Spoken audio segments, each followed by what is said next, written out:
చందమామ కథ. ఇంగితం లేని ఎలుగుబంటి. కుందేలు ఎలుగుబంటిని నక్కగారి దొడ్లో ఉచ్చుకు వేలాడదీసి పారిపోయిన చాలా కాలానికి వారిద్దరూ తలవని తలంపుగా ఒక దారిన పోతూ కలుసుకున్నారు. ఎలుగుబంటి కుందేలుకేసి తీక్షణంగా చూసింది. కుందేలు మాత్రం ఇదేమీ గమనించినట్టు అమాయకంగా, ఎలుగుబంటి మామ, ఎన్నాళ్లకు కనిపించావు? అత్తయ్య, మరదలు పిల్ల కులాసాగా ఉంటున్నారా అని అడిగింది. అత్తయ్య అంటే ఎలుగుబంటి భార్య, మరదలు పిల్ల అంటే ఎలుగుబంటి కూతురు.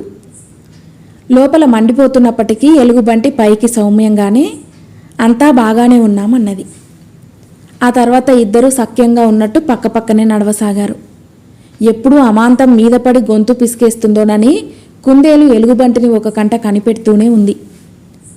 ఇద్దరూ కొంత దూరం నడిచాక కుందేలు, అన్నట్టు మామ, నీకొక చిన్న సహాయం చేద్దామనుకుంటున్నాను, నువ్వు కనిపించకనే పోతివి అన్నది. ఏమిటా సహాయం అన్నది ఎలుగుబంటి అనుమానంగా. మరేం లేదు, మా తోపులో గుల్ల చెట్టు మీద పోతంత తేనె తుట్టె ఉన్నది. దాన్ని తెచ్చుకుంటివా మీ కుటుంబానికి 1 రోజులు నిరాక్షేపణగా వెళ్ళిపోతుంది అన్నది కుందేలు. గుల్ల చెట్టు మీదనా అన్నది ఎలుగుబంటి ఆశ్చర్యంగా. అవును, అది పైనుంచి కింది దాకా గుల్లే. బోదెలో ఒక తొర్ర ఉన్నది, దానిలో నుంచి దూరి పైకి పోతివా నేను పొడుగాటి గడతో తేనె తుట్టెను నీకేసి తోస్తాను, నువ్వు అమాంతం దాన్ని పట్టుకుని దిగిరావచ్చు అన్నది కుందేలు. అయితే ఆలస్యం ఎందుకు, పద అన్నది ఎలుగుబంటి. ఇద్దరూ కలిసి కుందేలు తోపును సమీపించారు. అదిగో తేనె వాసన అన్నది ఎలుగుబంటి. అదిగో గుల్ల చెట్టు అన్నది కుందేలు ఎగురుతూ. అదిగో తేనె పట్టు అన్నది ఎలుగుబంటి ఉత్సాహంగా. అదిగో బోదలో తొర్ర అన్నది కుందేలు. కొంచెం సేపటికల్లా కుందేలు ఎలుగుబంటి చెట్టును సమీపించాయి. చూడు మామ, ఆ తొర్రలో నుంచి లోపలికి దూరి పైకి వెళ్ళు, ఈ లోపుగా నేను గడతో తేనె తుట్టను నీకేసి తోస్తాను అన్నది కుందేలు.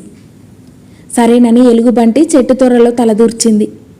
ఈలోపుగానే కుందేలు గడతో తేనె తుట్టను పొడిచి తేనెటీగలను రేపింది.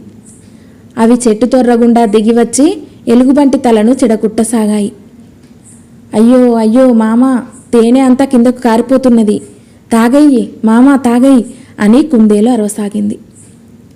ఎలుగుబంటికి తేనె ఎక్కడా కనబడలేదు కానీ తేనెటీగలు చెడకుట్టడం చేత తల అంతా వాచి చెట్టు తొర్రలో నుంచి బయటకు రాకుండా ఇరుక్కుపోయింది. తలలావెక్కిన మామకు తెలియదు తేనె మజా అని పాట పాడుతూ కుందేలు చెట్టు చుట్టూ నృత్యం చేయసాగింది. కథ సమాప్తం.